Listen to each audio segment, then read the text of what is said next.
તો ભગવત રૂપ સાક્ષાત ગિરિરાજ બાબા હરિદાસવર્ય ભક્તરૂપ. જેવી રીતે હનુમાનજી ભક્ત તરીકે પૂજાય છે અને ભગવાન તરીકે પૂજાય, એમ ગિરિરાજ બાબા હરિદાસવર્ય તરીકે પૂજાય છે અને ભગવાન તરીકે પૂજાય છે. પછી સખી રૂપ. ગિરિરાજજીની કંદરા હોય સખી છે અને ભગવદ લીલા રૂપ સર્વરૂપ. જેને જેવો ભાવ હોય એવા દર્શન થાય. ઘણા ગિરિરાજ બાવાને ભગવાન માને તો એને ગાયો ચરાવતા ઠાકોરજીના દર્શન થાય. ઘણાને ઠાકોરજી ગોવાળીઓ હોય એવાય દર્શન થાય. તો જેનો જેવો ભાવ હોય એવા ગિરિરાજ બાવા દર્શન. બોલો વલ્લભાધીશ કી હરિરાય મહાપ્રભુજી કી જય. વાંગ મુક્તાવલી.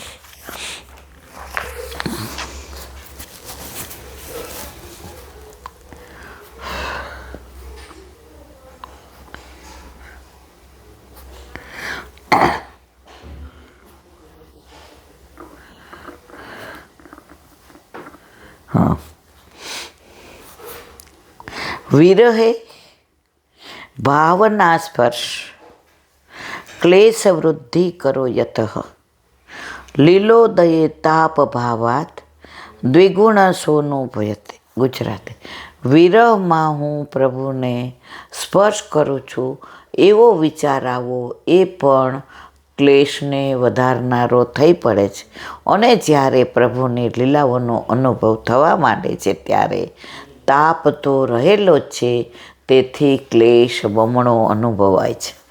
કાલે જ આપણે ગુસાઈજીનો દાખલો આપ્યો હતો કે ગુસાઈજીને નાગજી ભટ્ટને બધાય બેઠા હતા ને હસતા હતા કોઈ પણ બાબતમાં. ત્યારે દામોદર દાસ સરસાનેજી પધાર્યા. ગુસાઈજીને કોઈ બાવા ये मार्ग हंसी खेल को नहीं है, ताप और क्लेश को है. क्लेश એટલે અહીંયા ઝઘડાની વાત નથી, વ્યથાની વાત છે કે પ્રભુ નથી મળતા એનો તાપ, એનો ક્લેશ. આપણો ઘરવાળો અમેરિકા ગયો હોય અને આપણને વિઝા 10 વાર પ્રયત્ન કર્યા હોય તો એ ન મળતા હોય તો અંદર કેવો ક્લેશ થાય છે, કેવો તાપ થાય છે કે કરોડ રૂપિયા ખર્ચતા વિઝા મળે તો મારે લઈ લેવા છે, એમને મળવું છે. હવે એમના જુદું નથી રહેવું. આ લૌકિકમાં આવું થાય છે તો એવું પ્રભુને મળવાનું થાય છે એ અમારું સર્વસ્વ લઈ લે. મને પ્રભુ ક્યારે મળે, ક્યારે સાનુભાવ કરાવે, ક્યારે કાંઈક મને એવી લીલાનું દર્શન કરાવે. જ્યારે એવો મનમાં તાપ અને ક્લેશ થશે ને ત્યારે વલ્લભ પ્રભુ દૂર નથી. વલ્લભ પ્રભુ દૂર. આપણે જતા હતા ખબર છે, 20-25 વર્ષ પહેલાં વાન હતી ત્યારે આપણે ઓલી કેસેટનો જમાનો હતો. ત્યારે આ ધોળ બહુ સરસ એક જણે ગાયું હતું, મને અત્યારે યાદ નથી, કે વાટે ને ઘાટે વાલો વાટ જુએ, જો હૃદયમાં ભાવ હોય તો વલ્લભ પ્રભુ દૂર નથી ને. હરખે હયું સંસારમાં, જો સંસાર છૂટી શ્યામમાં હરખે તો વલ્લભ પ્રભુ દૂર નથી રે. અહીંયા ને અહીંયા દર્શન થાય છે પણ એવો ભાવ ને એવો તાપ હોય જે આપણામાં છે નહીં. બોલો વલ્લભાથી.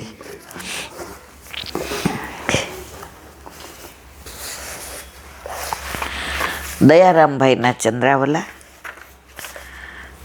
આપણે 14મું ચંદ્રાવલું ચાલે છે. એના અનુસંધાનમાં કીર્તનનો અડધો ભાવ કાલે કહ્યો તો હવે આગળનો આજે.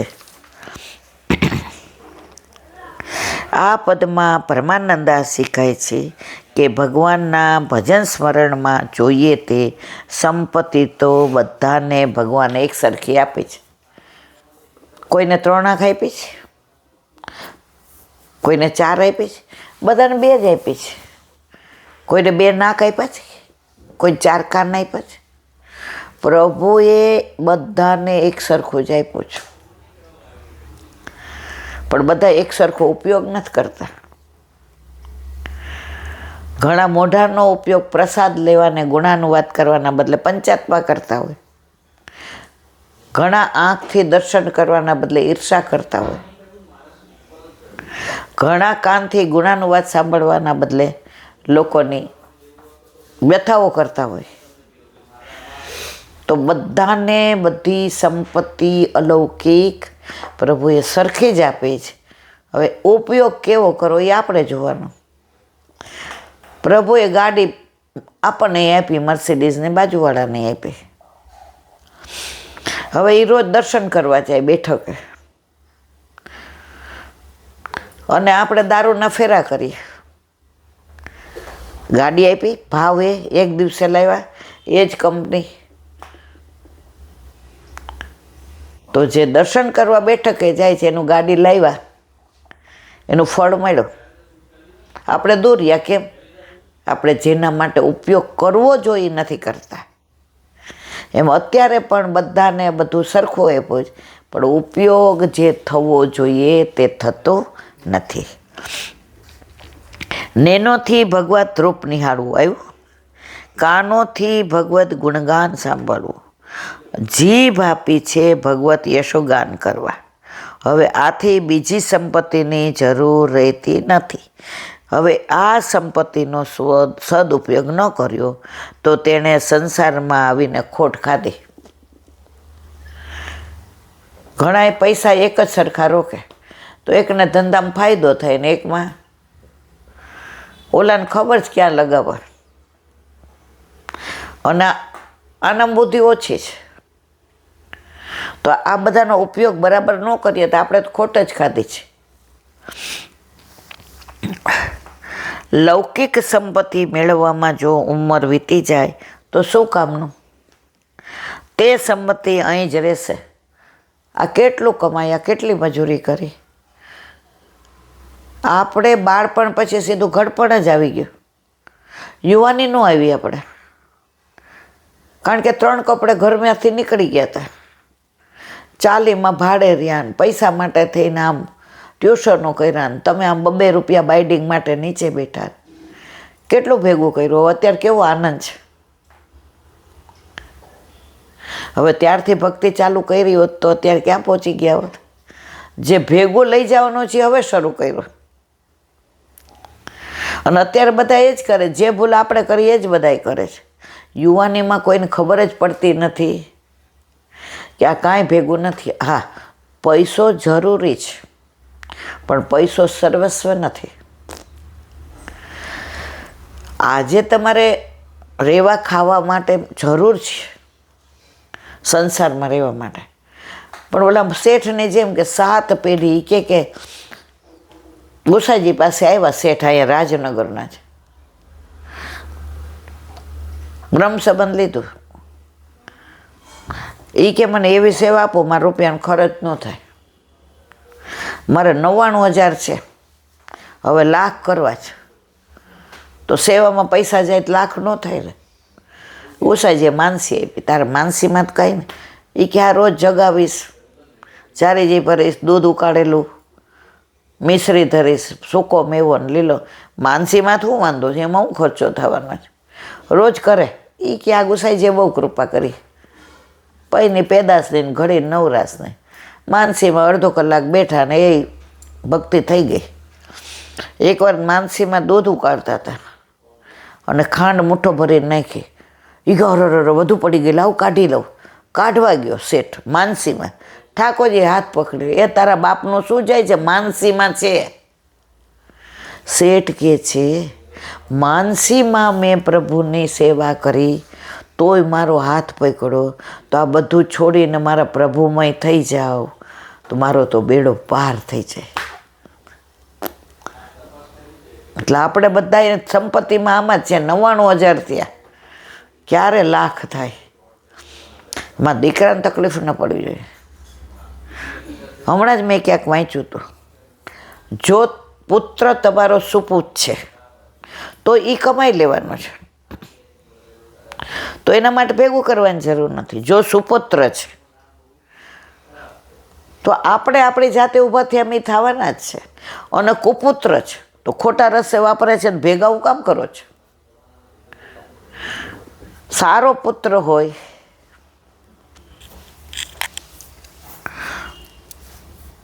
તો મારા વાલા સમજાય છે ત્યારે મોડું થઈ ગયું હોય છે. સમય જતો રહે છે પછી પાછો આવતો નથી. વચ્ચે મહેમાન આવી ગયા એટલે અનુસંધાન ભૂલી ગઈ શું કહેતી હતી. એટલે હવે જે હોય તે. લૌકિક સંપત્તિ મેળવવામાં જો ઉંમર વીતી જાય તો શું કામનું? તે સંપત્તિ અહીં જ રહેશે. દુર્લભ માનુષ દેહો દેહી નામ ક્ષણભંગુર. આ વાક્ય એ સમજાવે છે કે માનવ દેહ દુર્લભ છે, ક્ષણભંગુર છે. કોઈનું કાંઈ જાણતું નથી પળમાં શું થશે. લૌકિકમાં પણ સંપત્તિ મેળવી તેનો સદુપયોગ ન કરે, ભેગું કરે, ત્યાં જવાનો સમય આવે તો તે સંપત્તિ શું કામની? પેલી ખીસ ખોલીને કહ્યું સિંહે, એ કે તું અહીંથી ને આ બધું રજ છે ને એ થોડી થોડી ભીની થા, આડોટને લઈને ત્યાં ખંખેરી આવ, હું તને 1 મણ અખરોટ આપીશ. ઓલી કે 1 મણ? એ કે હા. ઓલીએ 10 વર્ષ સુધી કર્યું, માંડ ચોખ્ખું થયું.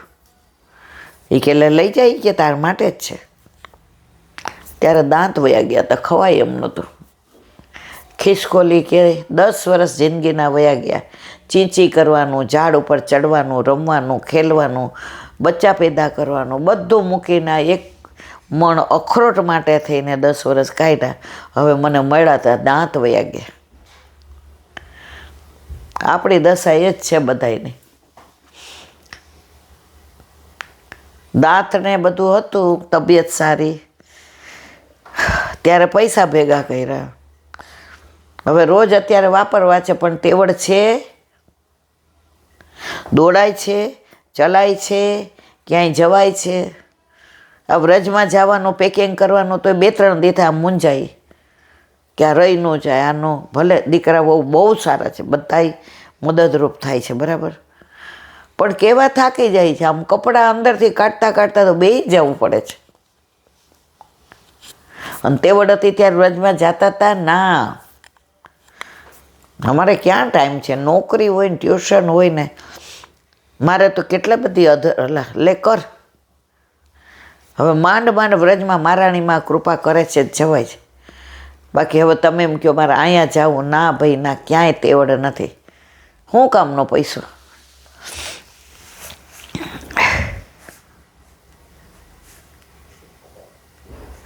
લૌકિક સંપત્તિ 2 માર્ગથી વપરાય, એક સન્માર્ગ અને એક કુમાર્ગમાં. આ દેવથી જ પાપ પુણ્યના કર્મો બંધાય છે. ચાહે તે બ્રહ્મજ્ઞાન પ્રાપ્ત કરી લેવાય, ચાહે તો સંસારમાં કર્મોનો વધારો કરો. પુષ્ટિ માર્ગીય જીવો માટે તો સોનેરી તક છે. સેવા, સ્મરણ, સત્સંગ.